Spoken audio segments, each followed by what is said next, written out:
Continuando con el tercer tema de la clase inicial del módulo 4 de inspección de movimientos de tierra y corte relleno, repasaremos ahora algunos conceptos básicos de lo que son las estructuras de tierra para carreteras.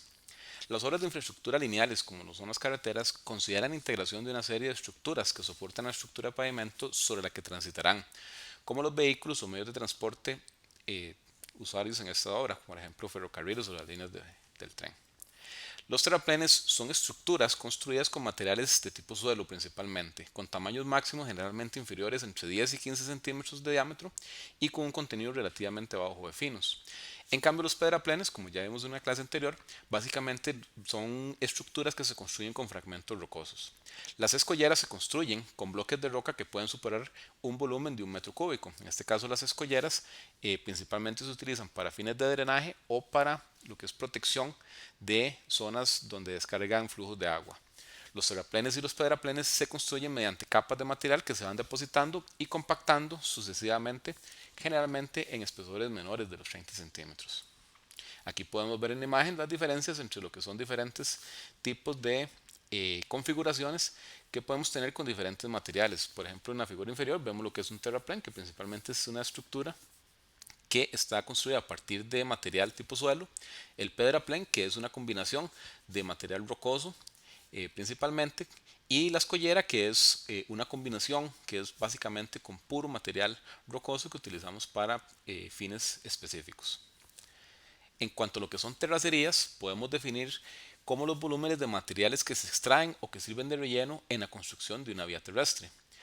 Lo que llamamos terracerías son compensadas si el volumen de material extraído se usa en la construcción de los terraplenes o rellenos. Entonces, esto en ingeniería le llamamos una curva de masa compensada, que es que el material que cortamos de un sitio lo pasamos a otro sitio como material de relleno. Cuando nos sobra material del corte que no podemos utilizar es a lo que llamamos material de desperdicio, que ese tipo de material es el que nosotros colocamos en lo que son escombreras. Y después tenemos lo que llamamos las zonas de préstamo, que las zonas de préstamo son aquellos volúmenes que se extraen de la línea de la vía y que tal vez no sea suficiente para construir los terraplenes o los rellenos y aportamos material que viene de otras zonas. Entonces, recordémonos que habíamos hablado de lo que eran los préstamos caso 1, que son aquellos que vienen materiales de una zona definida por la administración, y el caso 2, que son aquellos que vienen de una zona definida por el contratista. Entonces podemos tener zonas de préstamo laterales, que son aquellas que se ubican cerca de la obra, de entre 10 a 100 metros a partir de la línea de centro, o las zonas de préstamo en banco, que se encuentran a más de 100 metros a partir de la línea de centro. En este caso, las terracerías en terraplén se dividen en lo que llamamos el cuerpo del terraplén, que es la parte inferior, y la capa subrasante, que se coloca sobre el anterior con espesores generalmente rondando los 30 centímetros. A su vez, cuando el tránsito que va a haber en operación sobre el camino es mayor de 5.000 vehículos por día, se construyen en el cuerpo de terraplén los últimos 50 centímetros con material que sea compactable, y esta capa es la que nosotros denominaríamos como la capa subrasante. En cuanto al cuerpo de terraplén, las finalidades de esta parte de la estructura de una vía son alcanzar la altura necesaria para satisfacer principalmente las especificaciones geométricas, sobre todo lo que llamamos la pendiente longitudinal, es decir, qué tan inclinado va a ser un camino en la dirección longitudinal del mismo, para resistir las cargas del tránsito transmitidas por las capas superiores y distribuir los esfuerzos a través de su espesor para transportarlos en forma adecuada al terreno natural, de acuerdo con su resistencia. En cuanto a lo que es ya la puesta en obra y control, una vez que se diseña la estructura de tierra con la geometría, materiales, la zonificación, etc., el proceso de puesta en obra consiste en las siguientes etapas. Una etapa de extracción de cantera, una zona de préstamo u otra, con la maquinaria adecuada, llámese retroexcavadoras, palas, equipo de acarreo, etc. Segunda etapa, que es el transporte del material hasta la obra, sin que se experimenten grandes cambios ni alteraciones, con vehículos articulados, vagonetas, mototraillas, etc. Y otra etapa que es el vertido y la extensión del material en el sitio en el que se incorpora la estructura de tierra, llámese con tractores, palas, niveladoras, etc. Aquí podemos ver algunos de los equipos que ya repasamos en la clase anterior, que son utilizados frecuentemente para lo que es movimientos de tierra, desde los tractores con orugas y rippers, podemos ver equipos articulados, cargadoras, tractores, excavadoras, traillas, etc. En cuanto a lo que es puesta y obra en control, la compactación del material que ya es extendido, este proceso lo que pretende es que a partir de la incorporación de energía externa se consiga una mayor concentración posible de los sólidos en un volumen dado. Es decir, lo que hacemos es restar vacíos dentro de lo que es el cuerpo de la terraza, con unas condiciones de humedad que permiten la aproximación de las partículas y la constitución de una estructura semisaturada lo más estable posible. Según la granometría del material se obtienen estructuras diferentes, con orientación diferente de los granos y comportamientos distintos frente a la presencia de agua. Los materiales que son más sensibles en general son los que proceden de materiales limosos, es decir, materiales de suelos muy finos son aquellos que generalmente nos van a presentar mayores problemas para procesos de compactación y para la conformación de este tipo de estructuras de terracería. En los procedimientos de construcción, los materiales se deben compactar con el equipo más adecuado. Entonces, en general, la capa de subrasante la vamos a conformar con dos capas de unos 15 centímetros de espesor como mínimo. Esto para asegurarnos de que esas capas efectivamente quedan bien compactadas y que no vamos a tener deformaciones a la hora de colocar una estructura de pavimentos encima de ellas. Cuando los materiales encontrados en las zonas cercanas a la obra no cumplen con las características marcadas en las normas, se requiere estabilizarlos de forma mecánica o químicamente. En posteriores clases vamos a ver cuáles son las técnicas típicas que se utilizan para realizar estas estabilizaciones. En otras ocasiones, para construir terracerías es necesario formar una caja y sustituir el material extraído por otro de características similares. Características adecuadas, porque estamos haciendo una sustitución. Este procedimiento se utiliza a menudo para construir la capa de subrasante a través de cortes. Importante, para controlar la compactación en obra se utilizan datos de referencia de los ensayos de compactación de laboratorio. Entonces, cuando estamos realizando un trabajo de una terracería o la colocación de material de tipo suelo en un punto para posteriormente colocar una estructura de pavimento, nosotros tenemos que verificar que los niveles de compactación se estén cumpliendo. Y para eso necesitamos conocer cuál es la densidad máxima que soporta ese material, además de saber cuál es la humedad óptima. Entonces, muy importante, cuando estamos controlando un tema de compactación, en este caso de una terraza, pero también vamos a ver que es lo mismo cuando estamos colocando un material de base, un material de subbase, entonces nosotros tenemos que conocer cuáles los valores de densidad seca máxima y densidad óptima, con el ensayo que se considere representativo de la situación de la obra. Entonces, posteriormente vamos a analizar la importancia de conocer estos datos para el inspector para saber si la verificación de compactación se está haciendo de una buena manera. ¿Okay? Entonces aquí es importante conocer esos datos para efectivamente dar fe de que la compactación que se está consiguiendo es la adecuada en ese momento. En cuanto al espesor de la capa de suelo, se utiliza exigir que sea de tal magnitud que permita que la energía transmitida por el compactador llegue hasta su parte baja. También el espesor está condicionado por el tamaño máximo del material. Ahí donde dice Dmax, estamos hablando de cuál es el diámetro máximo de la partícula que vamos a estar aceptando dentro del material. ¿Okay? De esto con relación a la granometría que vamos a permitir en la zona. Se presenta una recomendación de tamaño máximo establecida en base a datos de obras reales, considerando capas de espesor máximo de incluso hasta 1 metro, que ya es un valor bastante amplio de espesor por una capa. Aquí en este gráfico podemos ver unas recomendaciones que existen sobre lo que es el espesor de la capa que se puede colocar con relación a el tipo de material que se va a estar utilizando. Entonces, vemos por ejemplo que existe una cierta cantidad de espesores que se pueden colocar a partir del diámetro máximo del material. Entonces, el circulito lo que enseña, lo que muestra es el diámetro máximo del material en centímetros. Entonces, por ejemplo, si nos vamos a la línea donde está el círculo con el número 10, quiere decir que para material que tenga un tamaño máximo de cada piedrita o de cada partícula de suelo de hasta 10 centímetros de diámetro, el espesor máximo de lo que llamamos la tongada en este caso, pero es el espesor, digamos, de la capa que estamos colocando, puede ser de hasta 40 centímetros cuando el porcentaje de finos es relativamente bajo. Entonces, por ejemplo, si nos pasamos al circulito donde está el 35, eso quiere decir que la partícula máxima de máximo tamaño, 35 centímetros de diámetro, el espesor máximo que podríamos colocar es de aproximadamente 70 centímetros si no tuviéramos presencia de finos. Si tuviéramos presencia de finos hasta un 80%, entonces vemos que el espesor podría ser de aproximadamente unos 60 centímetros de espesor de capa. Entonces, esto es un gráfico que nos muestra una relación entre el tamaño del diámetro máximo de la partícula que vamos a estar colocando y el espesor máximo que podríamos colocar de una capa dependiendo de la cantidad de finos que tenga. Entonces, esto es un gráfico, digamos, que es para dar algunas recomendaciones sobre esos espesores.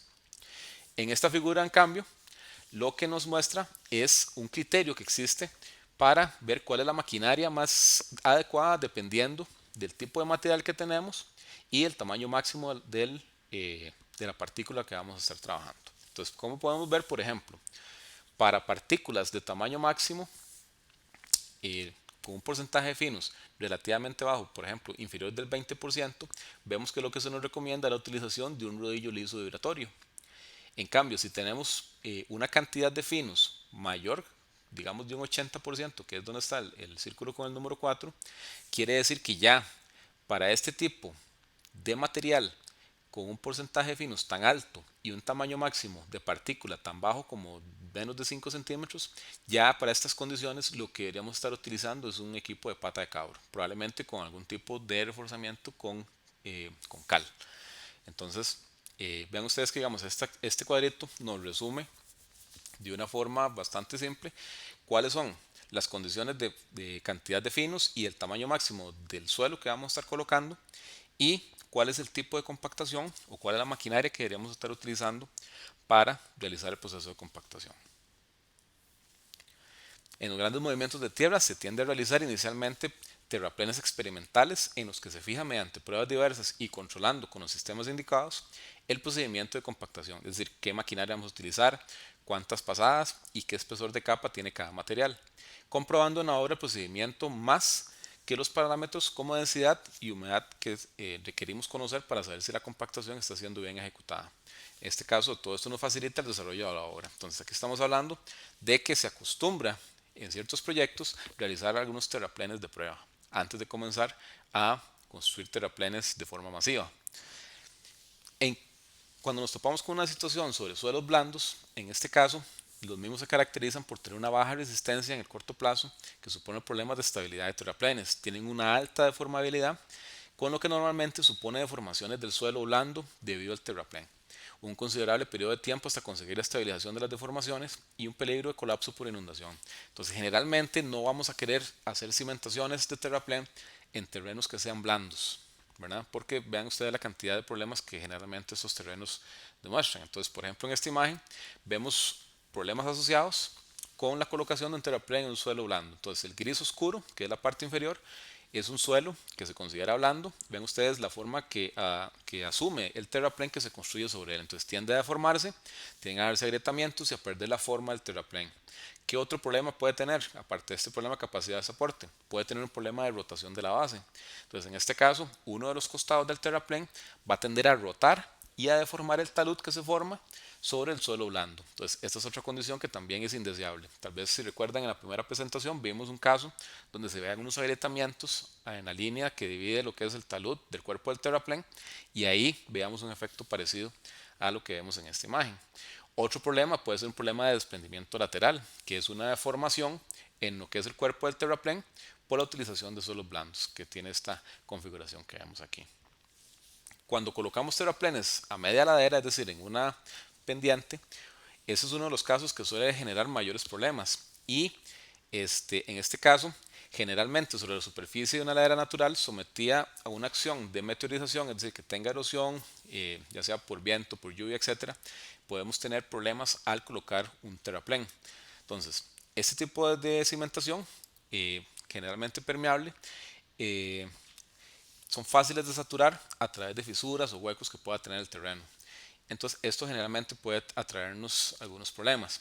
Además, se ven más influidos por los cambios climáticos. En el caso de climas semiáridos, las épocas secas generan fisuración de los materiales arcillosos, es decir, todos hemos visto en algún lugar cuando, por ejemplo, pega mucho calor y se generan agrietamientos en el suelo. Eso es lo que nosotros llamamos fisuración de material arcilloso. Ahí se da la penetración de agua en épocas de lluvia y se da saturación en la parte superior de lo que es la ladera, con lo que al quedar debilitada por la humedad y sometida a la presión del suelo, del agua, suelen darse problemas de estabilidad. Entonces, en este tipo de casos que tenemos que hacer terraplenes a la mitad de una ladera, es necesario realizar labores de drenaje en la zona en el apoyo del terraplén, de forma que se capte el agua que le viene de la parte superior de la ladera. Realizar limpieza y escalonamiento del terreno natural, es decir, terrazas o gradas o escalera, digamos, que es lo que hablamos hace un rato en la presentación anterior, y en lo que es la ladera para tener un mejor apoyo del terraplén. Además, reforzar el pie del terraplén, empotrándolo en el terreno natural con un material grueso que asegure la resistencia de la ladera en la zona. Entonces, aquí vemos algunas alternativas que existen cuando tenemos esta labor de realizar terraplenes a media ladera. Entonces, por ejemplo, en la figura superior podemos ver que el terraplén está construido directamente sobre lo que es la ladera y esto puede facilitar lo que es la presencia de deslizamientos. En cambio, si nosotros realizamos un terraplén con un apoyo lateral, en ese caso nosotros podemos reducir la probabilidad de que esto ocurra. Esos son otros casos donde podemos tener construcción de barreras de pilotes, por ejemplo, para solventar este problema de los deslizamientos de terraplenes sobre suelos, sobre laderas inclinadas. Entonces, por ejemplo, en la imagen superior podemos ver el problema que se da en la parte derecha, donde se ve una masa que se desliza a través de una ladera, y en la figura inferior podemos ver que en el centro se colocan unas pantallas de pilotes que lo que hacen es sostener y frenar lo que es el avance del deslizamiento. Entonces son situaciones que también podemos tener en este tipo de configuración. También existen otras opciones como lo que son las barreras de micropilotes, que lo que hacen es cimentar, digamos, lo que es amarrar lo que es el terraplén con lo que es el terreno natural. Entonces, como si metiéramos clavos en el terreno para sostener lo que es el terreno natural.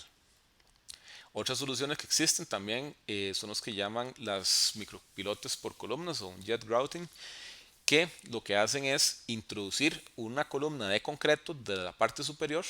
Es una perforación sobre la cual posteriormente se mete una inyección de concreto que lo que hace es generar como una especie de columnas en el terreno suelto hasta que este se convierte en una configuración estable al anclarse a rocas, digamos, o material que es mucho más sólido y que tiende a no deslizarse. Entonces esto es como otra configuración similar a los micropilotes, pero con una construcción distinta, sino que aquí el concreto se va inyectando en lugar de clavar lo que es un micropilote. Ok, en cuanto al control de calidad en terracerías, el control de calidad es una herramienta en la que se consideran cuatro aspectos. Inicialmente un establecimiento de normas de calidad, la estimación de la concordancia de estas normas, una información oportuna y clara y la acción cuando no coincide con lo que son estas normas. Es decir, qué se hace cuando se está en presencia de una condición que no cumple con lo que se había establecido inicialmente. Entonces, las actividades de control de calidad pueden ser preventivas o de control del proceso. En el caso de las preventivas, estas se realizan investigaciones y se dan especificaciones y proyectos realistas. En el caso del control del proceso, aquí se debe exigir el cumplimiento de las especificaciones y el proyecto en las etapas intermedias de la construcción.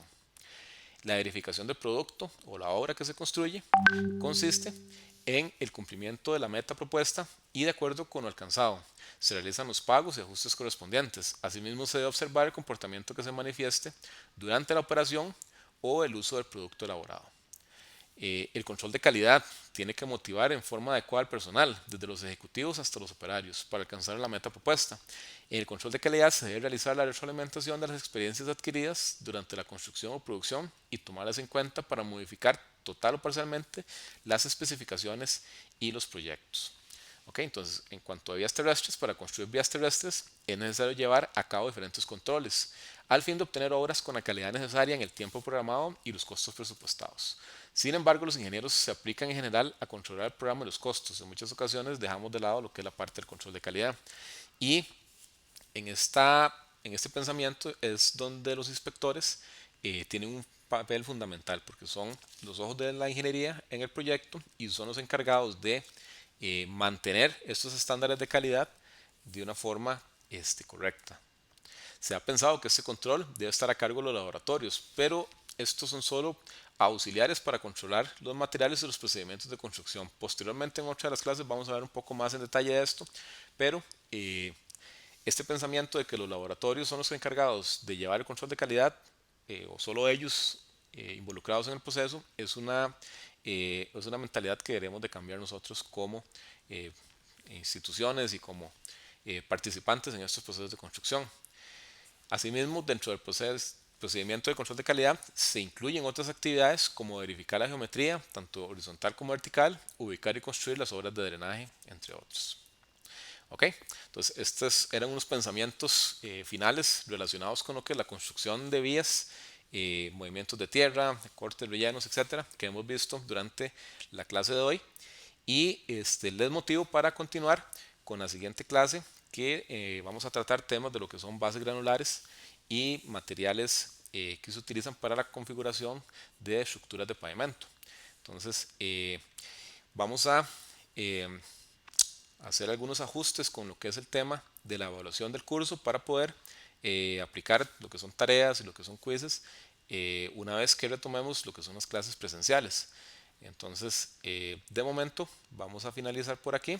Si existiera alguna duda o algún comentario sobre las clases, entonces les invito a que me envíen un correo. Mi dirección es josue.quesadacampos@ucr.ac.cr y con gusto podré atenderles por ese medio.